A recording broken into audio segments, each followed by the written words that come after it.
So if you've got the time and the inclination, coming up with your own method for a doorknob sure would be nice. I love seeing all the different things that can go on there. Only if you're caught up. I'm going to make a circle in approximately the doorknob location. Not too big, just something small because that's going to hold the handle. So I'm going to push, pull, and bring this out a little bit.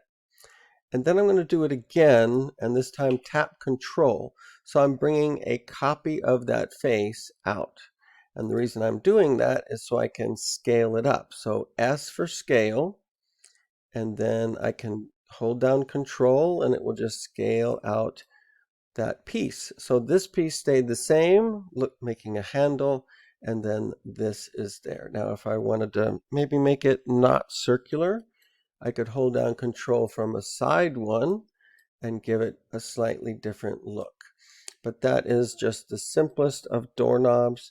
I'm sure you can come up with something a little better.